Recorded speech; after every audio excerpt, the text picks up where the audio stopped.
Hi friends, welcome back to our channel.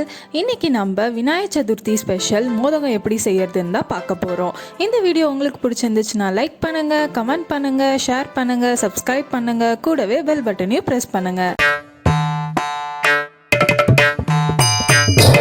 மோதகத்துக்கு பூர்ணம் செய்ய தேவையான பொருட்கள் 1 டேபிள் ஸ்பூன் நெய், 1 டீஸ்பூன் ஏலக்காய் தூள், 2 டேபிள் ஸ்பூன் எள்ளு, 1 கப் வெல்லம், துருவின தேங்காய் 1 கப். இப்போ நம்ம பூர்ணம் செய்ய ஆரம்பிக்கலாம். அதுக்கு வாணல்ல 1 டேபிள் ஸ்பூன் நெய்யை ஆட் பண்ணிக்கோங்க.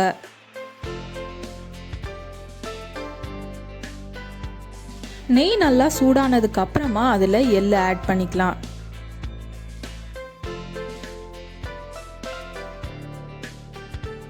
இது எல்லாமே மீடியம் ஃப்ளேமில் வச்சே பண்ணுங்க, இல்லைன்னா கருகிடும்.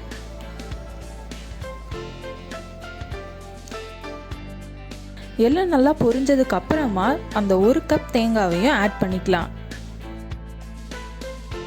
தேங்காவை நல்லா வதக்கிக்கோங்க. அந்த தேங்காய் நல்லா வதங்கினதுக்கு அப்புறமா ஒரு நல்ல ஸ்மெல் வரும். அந்த மாதிரி ஸ்மெல் வந்ததுக்கு அப்புறமா நம்ம வெல்லமை ஆட் பண்ணிடலாம். வெல்லம் ஹீட்லேயே நல்லா கரைஞ்சிடும். அது கூடவே ஏலக்காய் பவுடரையும் ஆட் பண்ணிக்கோங்க.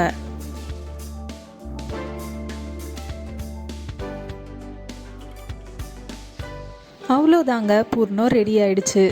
இப்போ மோதகத்துக்கு மாவு பிசைஞ்சிக்கலாம். அதுக்கு 1 கப் கொழுக்கட்டை மாவு எடுத்துக்கோங்க. அது கூடவே 1 டீஸ்பூன் உப்பையும் ஆட் பண்ணிக்கலாம். இப்போ நல்லா மிக்ஸ் பண்ணிக்கோங்க.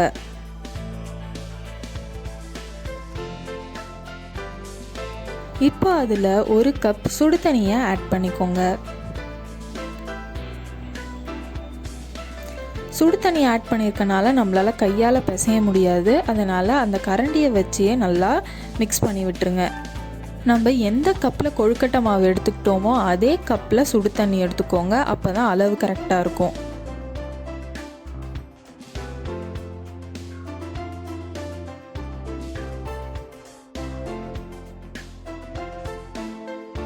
கொஞ்சம் சூடு ஆறுனதுக்கு அப்புறமா மாவை கையால் பிசைய ஆரம்பிக்கலாம்.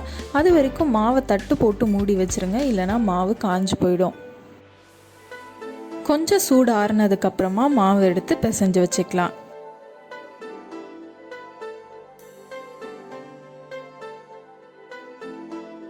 இப்போ கையில் கொஞ்சமாக நெய் தடவிக்கோங்க. கொஞ்சமாக மாவு எடுத்து அதை இந்த மாதிரி தட்டிக்கோங்க. நெய் எதுக்கு தடவுறோன்னா மாவு கையில் ஒட்டாமல் இருக்கிறதுக்கு தான்.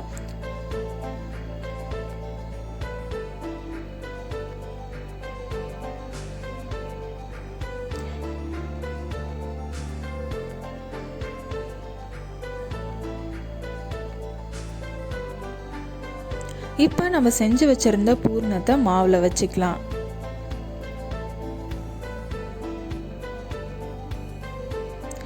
மோதகம் உங்களுக்கு எந்த சைஸில் வேணுமோ அந்த சைஸில் செஞ்சுக்கோங்க. நாங்கள் இப்போது மீடியம் சைஸில் தான் செஞ்சுருக்கோம்.